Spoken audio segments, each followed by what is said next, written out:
Hello guys, welcome back. I hope everyone is doing great. In today's video, we're talking again about some discoveries and some fragrances that were letdowns. I like this format because it allows me to share with you fragrances that I've been testing, fragrances that I get my nose on, some of which I really end up liking and want to add to my collection. And I want to share those with you, but I also want to share fragrances that I try that turn out to be disappointments. Some of them I hear great things about, I anticipate testing and trying them, and then it turns out to be a big letdown. So in today's video, I'm talking about 11 fragrances. Some I like, some I don't like. Of course, it's all personal taste. So just keep in mind that fragrances that I love, you may hate, and fragrances that I'm calling a letdown or a disappointment, you guys may love. So the goal is to describe all 11 of them so that if something sparks your interest, you can always test it out yourself. But these are just my opinions. So let's get started. So the first one that I want to talk about is from the house of Carine Roitfeld. And if you guys watch my videos, I've mentioned fragrances from this house. I own 2. So Carine Roitfeld was the editor-in-chief of French Vogue. And then at some point, she created her own line of fragrances. And she has one line of fragrances that are all in black bottles, and they're named after men. They're called Lovers. And then there's Forgive Me. And I own Aurelian, which is a great orange blossom jasmine fragrance that's taken into a little bit of a dark direction. And I own Forgive Me, which is really super sexy, floral, patchouli, excellent fragrance.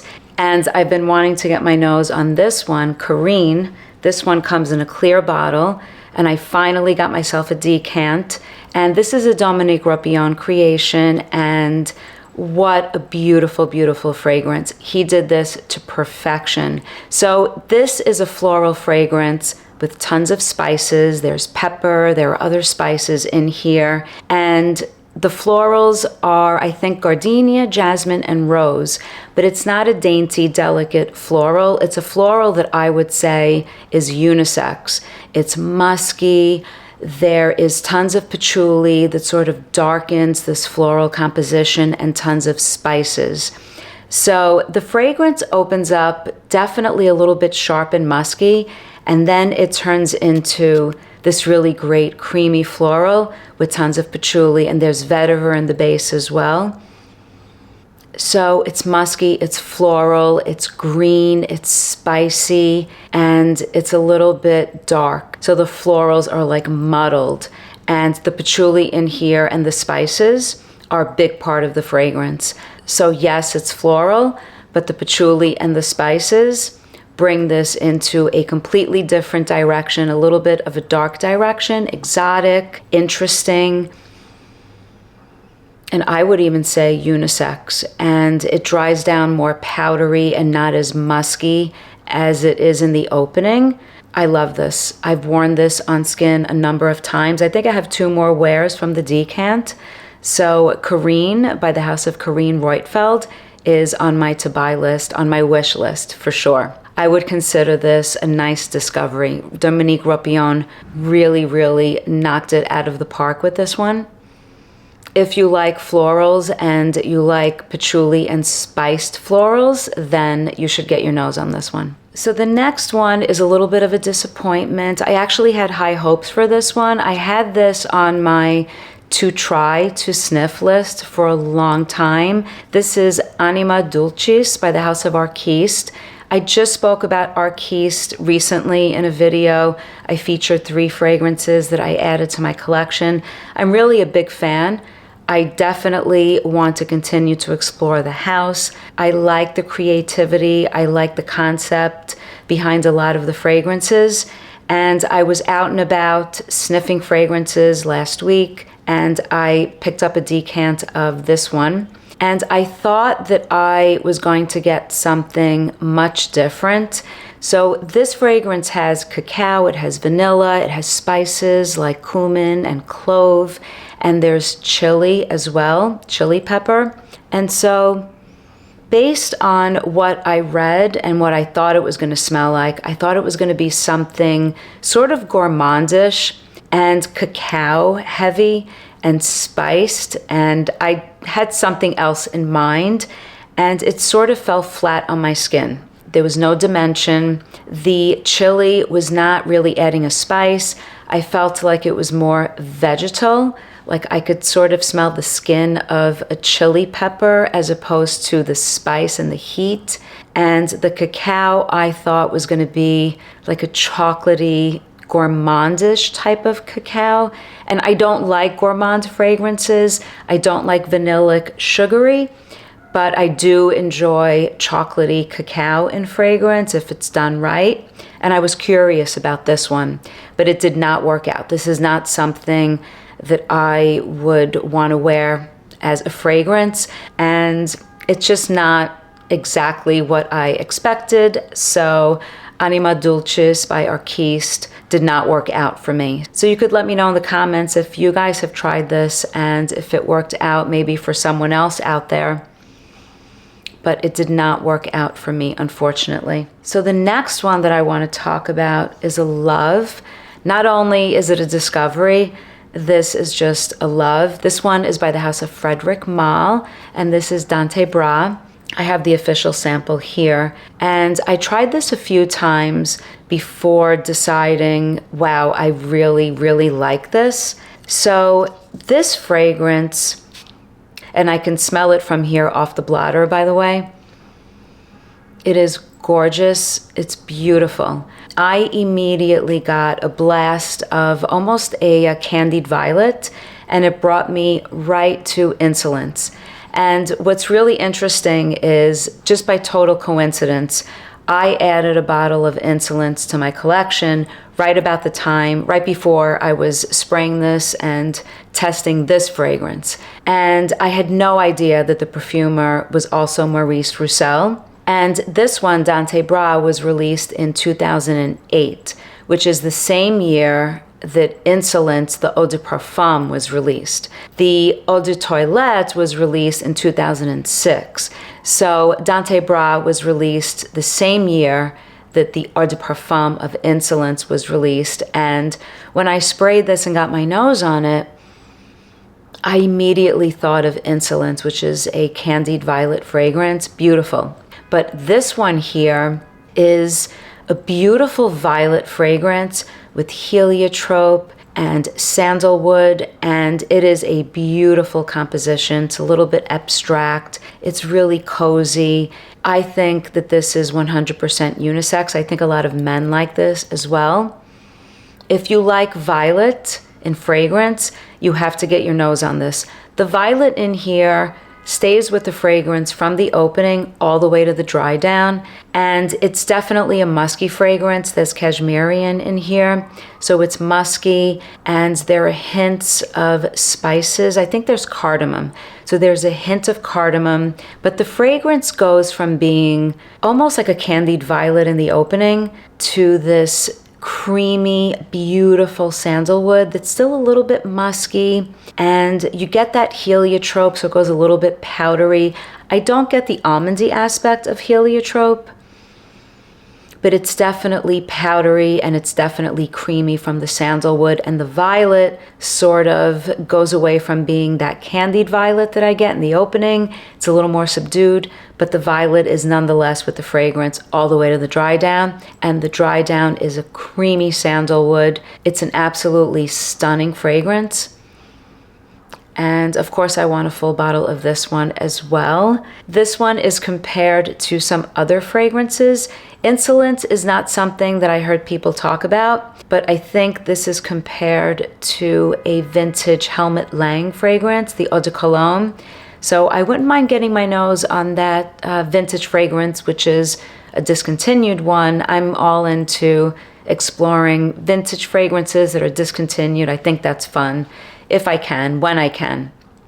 But this is a great one. So if you like violet, you should try this one. Dante Bra by Frederic Malle. It's been around for a while, since 2008. And I guess I got my nose on it a long time after its release, but nonetheless, this was a discovery for me. So that's Dante Bra by Frederic Malle. So the next one, which was a disappointment, is a fragrance that I at one point thought maybe I liked and then decided it's just not for me. And this one is Vanille Powder by Matiere. So this is a vanilla fragrance that's not really vanilla in the traditional sense of a vanilla fragrance. There's coconut in here, there's Palo Santo in here as well, and it's a musky fragrance. And even though at one point I thought maybe I liked the strange aspect of this fragrance, I felt like it was a different take on vanilla. It's like a powdery, coconut, musky fragrance, and it's almost a little bit vegetal. And I found it interesting and then wore it on skin a few times, and there's something in here that gives me a very, very synthetic vibe, like a very synthetic aspect to the fragrance, and it was off-putting.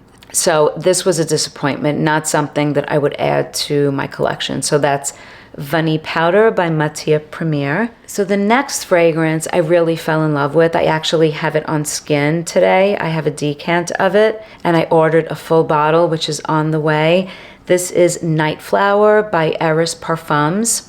And I believe that the perfumer behind all of the fragrances in this line is Antoine Lee. And this fragrance, along with, of course, the Les Indemodables fragrances, as well as the fragrances from Les Abstraits, especially Bel Ami, which I'm going to review soon, I think it will be my next video, have led me to the conclusion that Antoine Lee is one of my favorite perfumers.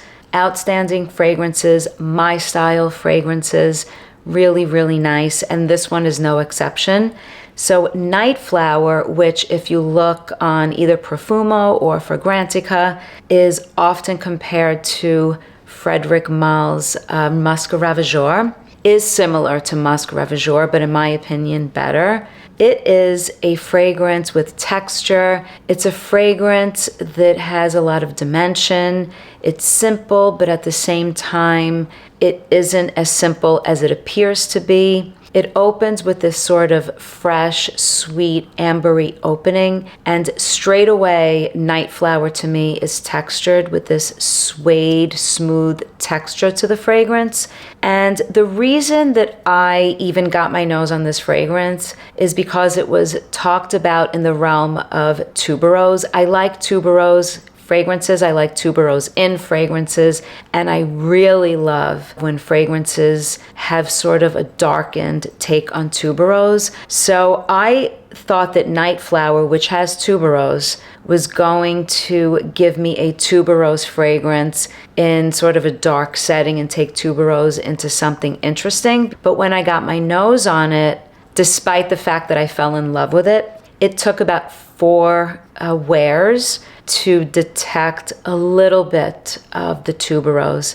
It's definitely in the background and at a distance because I really do hardly get the tuberose in here. Like I said, it opens up a little bit citrusy and spice. Not only is there cardamom, I think there's cinnamon in here, and you get that suede texture straight away. And the fragrance has a nice texture on the skin. It's full-bodied. I smell it on my skin all day. And even though the tuberose is not super prominent to my nose in here, you get just a little bit of floral. It's a little green. It's in the backdrop.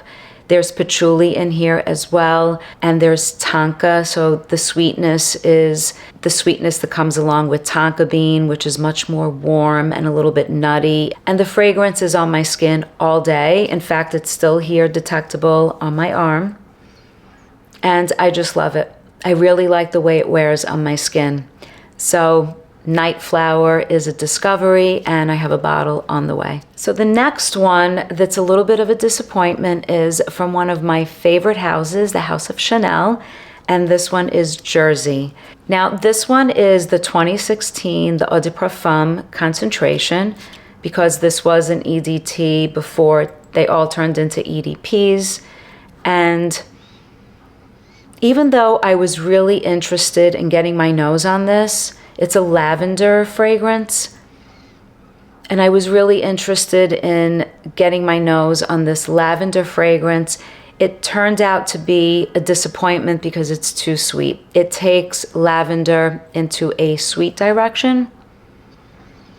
And even though there are other things going on in here, other flowers like rose and jasmine, and it's musky, and I feel like it's recognizable as a Chanel fragrance. It has that Chanel DNA. I recognize it. And it comes off almost a little bit young and juvenile, I want to say. That was my first impression when I sprayed this, actually. I thought that it smelled too bright, too sweet, and I was expecting a lavender fragrance in the Chanel style, which in my opinion is always giving me a sort of classy, elevated image. This one is just too sweet, and so it's not the type of lavender fragrance that I was looking for, so it's a disappointment, but I will get my nose on Boy. I feel like that one has a lot of fans, and that one has gotten some pretty good reviews, so that one is next. So that's Jersey by Chanel. So the next one is a nice discovery, even though it's not a new release, it's been around. This is from the house of Serge Lutens, one of my favorite perfume houses, and this one is Santal Majuscule. And this is a simple fragrance, or at least the way Serge Lutens describes the notes, it's supposed to be simple. And it's basically a rose cacao sandalwood fragrance. And I received this as a sample along with the bottle of Eris Silver Mist. I did an unboxing video. This was one of the samples that they sent. I love this. I really like this. It's a fragrance that changes from the opening to the dry down. So it's not something that's giving you a great impression in the opening and then turns into something disappointing. Some fragrances are all about the opening and then sort of die down into nothing. This one is great in the opening, and then I love how it dries down. So I feel like I'm almost wearing two different fragrances. So in the opening, I get a really full-bodied, lush rose. I'm picturing a really red rose, almost like red velvet.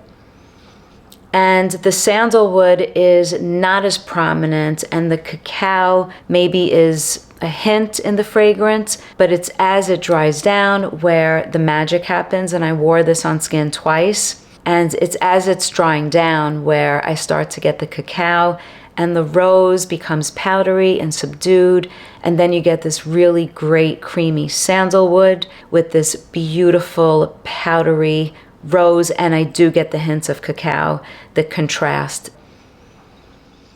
This one I'll probably pick up a bottle of. It's a really nice one. So Santal Majuscule was a discovery for me. I'm glad I got my nose on this one. So the next one that was a disappointment is from a house that I really love, Parfums MDCI. I have a number of their fragrances, always looking to explore more. This one is Indes Galantes.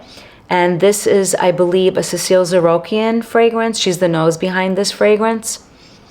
And this one is basically a vanilla incense fragrance. I'm not really big on incense fragrances, but I do like incense in fragrances. And this one I wanted to get my nose on because I heard some good reviews.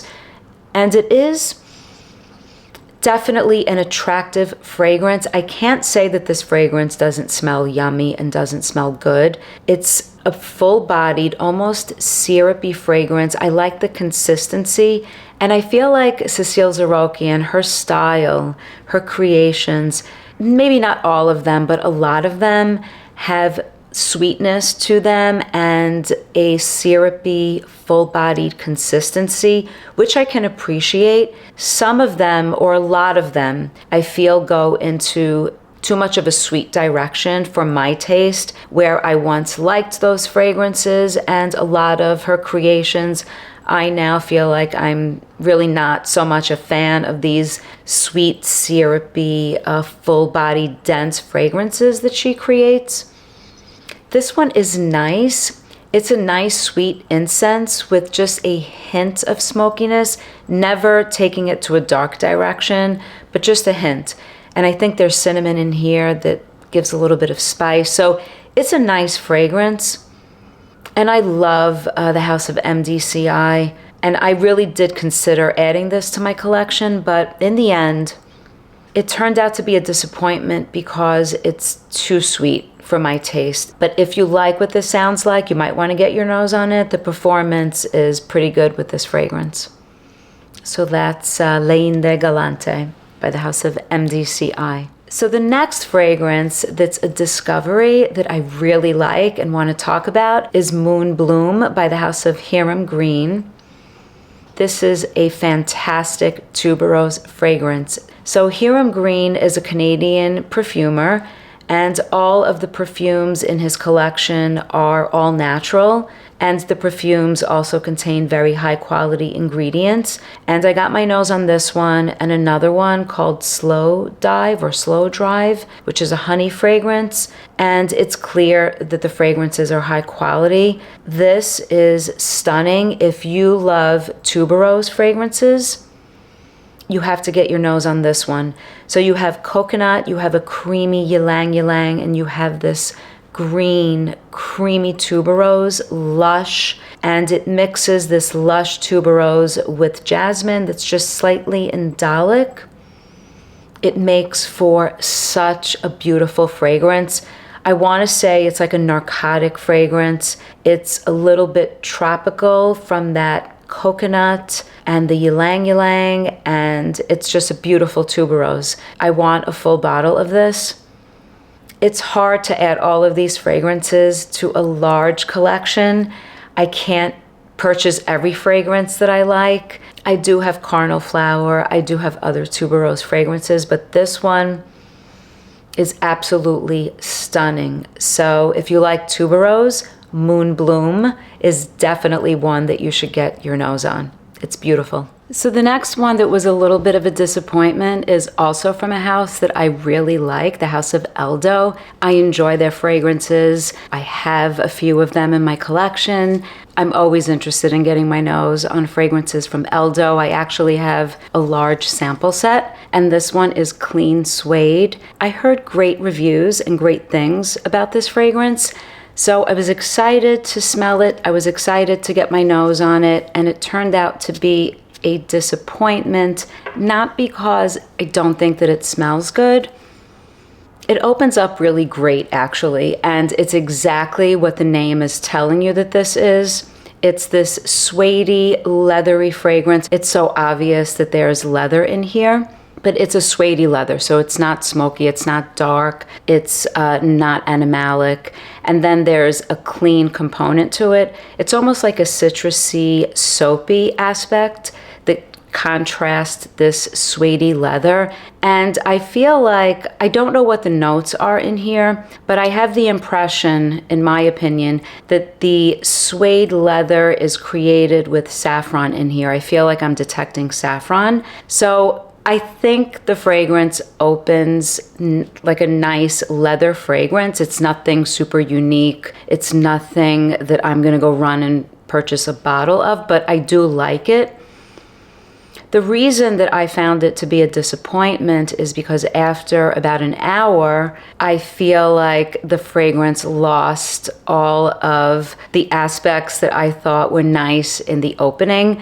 I feel like it just sort of disappeared from my skin, so it was a bit of a disappointment. It is a nice fragrance.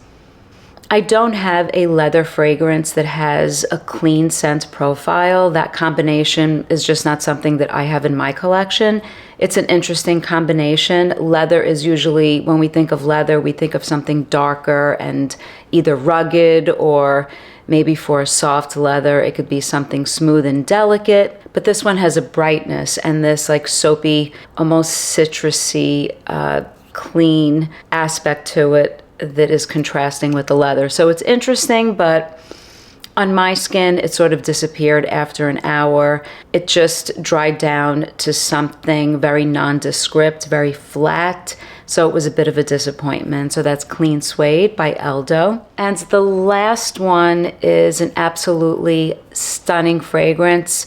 I'm so glad that I discovered this right at the perfect time of year. Even though in New York, the temperature has dipped and it feels more like fall than like spring. Nonetheless, it will get warmer, and this 1872 Woman by Clive Christian is a discovery, and I'm loving this fragrance. I need a full bottle of this one.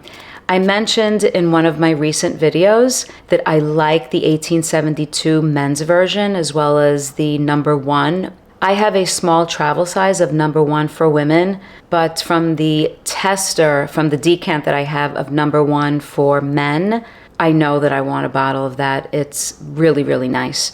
This one is complex. It takes you on a journey. It's layered. It's full-bodied, but at the same time, it's fresh without being a freshie. I'm not into freshies, so it's not a freshie, but yet it's fresh. There are citruses, and then there are florals, and there are spices that sort of contrast. And then there are hints of green. I think it comes from oak moss and patchouli, but never overtakes. And then what's interesting, the fragrance has a texture. It almost feels, after the 4th time that I wore this on skin, I feel like I was detecting almost like a suede-like texture. And then I noticed that there is an osmanthus note in here. So that could be contributing to this texture in the fragrance. And there's also a blueberry note. So there's a lot going on, yes.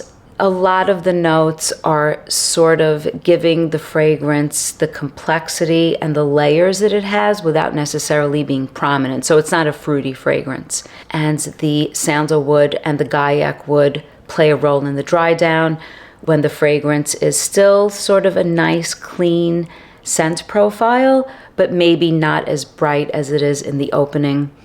It's beautiful. It's musky. There's a muskiness to it.